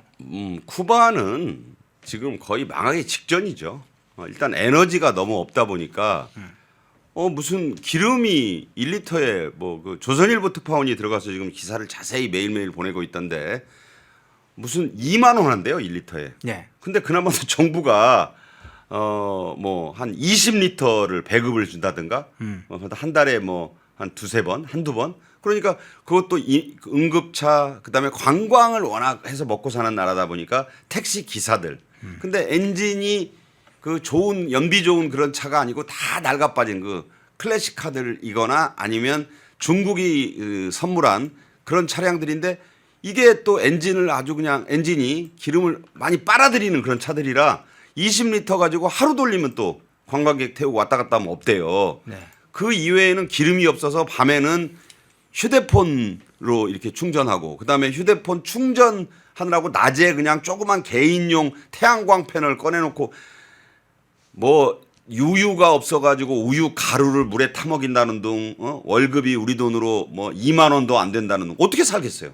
자 이런 상황이기 때문에 모든 건 베네수엘라로부터 오는 기름의 공급이 딱 끊겼고 중국이나 러시아가 도와줄 길도 없고 그냥 놔둬도 얼마 전에 뭐 대규모 반정부 시위도 일어났고 그 디아스 카넬이 미국하고 물밑에서 그 저 대통령이 쿠바 대통령이 이렇게 협상을 하는데 미국의 입장은 단호하다 그래요. 예. 네가 내려가면 디아스 카넬이 정권을 내놓고 우리가 원하는 그 사람으로 대통령이든 뭐 정부를 구성하면 그때 모든 물자를 좀 풀어주마. 그러니까 좀 쿠바의 국민들 자체가 오늘 제목도 그렇게 나왔던데 차라리 트럼프가 우리를 점령해 주길 바란다. 물론 좀 먹고 사는 그 공산당의 혜택을 보는 그 식자층이나 그래도 좀 뭐 배급도 좀 많이 받고 하는 사람들은 무슨 소리냐. 그래도 우리는 공산주의 순혈의 공산주의 국가야. 뭐 체게바라와 그 카스트로의 나라야 이러고 있다지만 훨씬 더 많은 수의 국민들이 야 카스트로고 체게바라고 다 집어치워라. 네. 우리는 빨리 차라리 미국이 우리를 합병해 주길 바란다라고 하고 있기 때문에 지금 이란 전쟁 끝나고 나서는 굳이 뭐 무기 쓸 필요도 없을 것 같아요. 제가 볼 때는 지금 이 쿠바의 이 무장력은 형편없습니다. 아무것도 없어요. 공군력, 해군력 다 없기 때문에 그거 보니까 무슨 그 해밍웨이가 놀았던 놀았다기보다는 그 글 썼던 카페도 문 닫고 배가 없으니까 스티로포를 연결해 가지고 그거 타고 위험스럽게 바다 나가 가지고 이 고기 한 두어 마리 잡아오면 그 사람이 무슨 공무원보다도 돈을 많이 번대요. 나라가 이게 나라가 아니죠. 이런 르뽀만 보더라도 뭐 삼단봉 들고 가도 저는 쿠바를 접수할 수 있을 것 같습니다. 그 주특기는 저기 우리나라 국방부에도 있지 않나요? 네. 자, 마지막으로 이 CPEC 행사 중에 이 앞서 얘기했던 황교안 대표 이야기를 잠깐 하고 가겠습니다. 황교안 대표가 이 CPEC의 연사로 나섰어요. 이제 부정선거로 국회가 친중파에게 장악됐다. 반국가 세력과 중국 공산당의 공작으로 탄핵 구금된 윤석열 대통령의 즉각적인 석방을 촉구하는 의 차원의 결의안 채택을 요구한다. 이런 얘기를 밝혔습니다.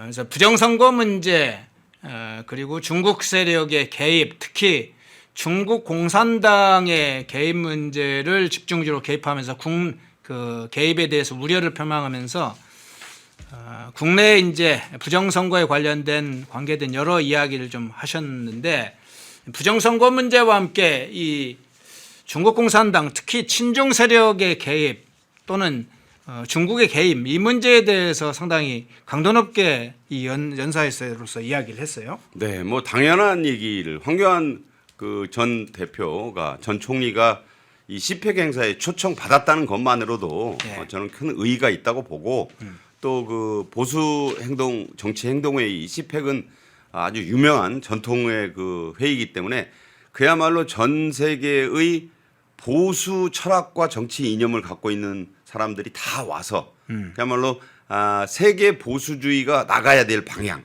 이것에 대해서 어떤 주제도 다 논의할 수가 있기 때문에 황교안 전 대표의 어떤 신념 혹은 황 대표가 그동안 그 조사했던 많은 사실들을 가감 없이 그 보수정치 행동회의의 연설을 통해서 또 자료를 배포하는 등으로 열심히 노력을 하신 걸로 압니다. 네.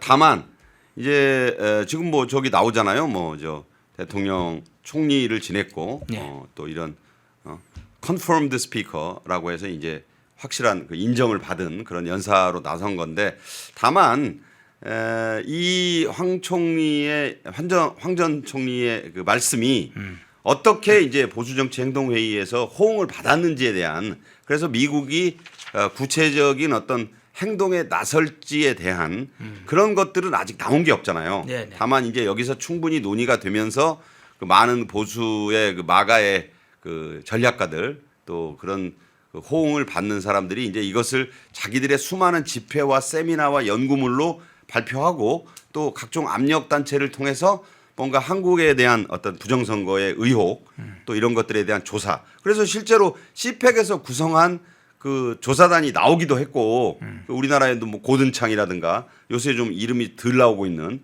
그 모스탄 전 그 국무부 인권대사, 국제인권대사 이런 분들도 다 참여를 했다고 봐야 되거든요. 네네. 그다음에 로라 루머라든가 뭐 우리가 아는 익히 아는 그 보수 지도자와 그 찰리 커크의 뒤를 잇는 수많은 청년 젊은 보수들도 다 들었으니만큼 자 저기 가서 연설하고 자료를 주고 토론을 했다는 것만으로 당장 무슨 성과가 나서 미국 행정부의 조치로 이어지기는 쉽지 않을 거예요. 왜냐하면 이 자체가 오늘 말씀 우리 허앵커가 했지만 지금 전쟁 상황 때문에 대통령, 부통령 이 안 왔잖아요. 예. 그러니까 대통령, 부통령 최소한 저는 제이디 벤스라도 올 줄 알고 또 루비오 같은 사람이라도 와서 좀 뭔가 정부의 입장에 대한 발표도 있었으면 싶은데 축하는 했지만 지금 그런 데까지 겨를이 없는 거 아닌가. 그러니까 빨리 이 전쟁 상황부터 마무리해야 된다는 그런 다급함이 지금 그래서 이 타이밍이 조금 안 좋았던 것 같아요. 그러니까 연기할 수도 없어서 한 건데 제가 보기에는 오히려 올 가을이나 중간선거 직전에 했으면 오히려 더 그 미국 보수층이 더 결집하는 계기도 되지 않았을까. 그런데 저렇게 큰 행사를 이미 예고한 날에 안 할 수도 없잖아요. 네. 시점이 좀 안 좋았던 것 아닌가 저는 그렇게도 봅니다. 예. 자, CPEC 행사에 두루 그리고 이제 미국의 주요 연사들 많이 참여를 했습니다. 다만 상세하게 한 명 한 명의 연사를 소개를 하는 데는 시간 제약이 있기 때문에 그 소개를 좀 못 드리고 몇 분만 중심으로 소개를 좀 드렸어요. 그 부분도 상황을 같이 이해해 주시면 좋을 것 같습니다. 예, 1부 박상규 시사평론가님이었습니다. 고맙습니다. 감사합니다. 시청자 여러분 안녕하십니까. 펜앤마이크 선우윤호 기자입니다. 설 명절 앞두고 또 평일에도 평상시에도 술 안주로 굉장히 좋은 게 바로 이 과메기입니다. 저도 굉장히 좋아하는 이 과메기 펜앤마이크 특가로 구매하시면은 포항 산지에서 직송되는 과메기 플러스 야채 세트를 23,900원에 구매가 가능하십니다. 소주랑 같이 먹으면 더욱더 맛있는 이 과메기 구성은 과메기와 야채 세트만 이렇게 되어 있는데 이 야채가 어디서 오냐? 당일 새벽에 옵니다. 그래서 정말 신선하고 특히나 포항 산지에서 나오는 이 과메기는 그 어느 과메기보다도 꾸덕하고 쫄깃하고 고소합니다. 저도 방금 먹어봤는데 너무나 맛있었던 이 과메기 펜앤마이크 특가로 구매하시면은 23,900원에 구매가 가능하시니까 우측 카드에 나와있는 1522-1331 1522-1331 전화 주시면은 간편하게 문의 및 구매 가능하시니까 많은 관심 부탁드리도록 하겠습니다.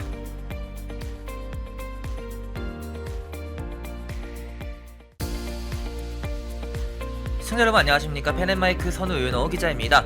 오늘은 제가 제품 하나를 소개해 드리려고 하는데요. 바로 남재은 박사가 직접 개발한 알부민 울트라맥스. 누적 판매량이 300만 병을 돌파한 만큼 후기로 검증된 그런 제품이라고도 볼 수가 있는데, 그러면 많은 분들이 대체 어떤 부분에서 무엇을 보고 300만 병이 넘는 이 주문량을 돌파했는지 그걸 알아야겠죠. 바로 많은 분들이 꼽는 것에 피로회복, 면역력, 그리고 간 건강 등이 있습니다. 무엇보다 남재은 박사가 본인이 직접 마시면서 개발에 참여했기 때문에 다른 제품들을 보더라도 이름을 걸고 판매하는 제품들은 당연히 자신감이 있을 수밖에 없습니다. 그것이 이러한 자신감이 300만 병 돌파라는 그런 판매량으로 입증된 거기도 하고요.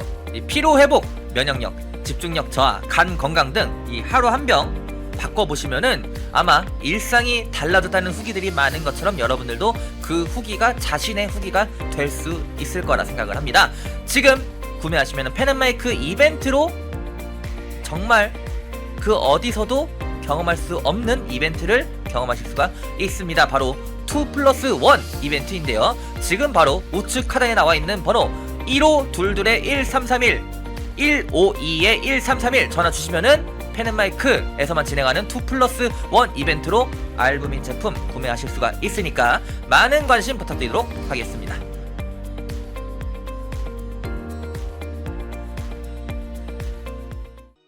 펜앤마이크에서 추천하는 영상도 보고 가세요. 다른 영상도 즐기시려면 구독 버튼을 꼭 눌러주세요.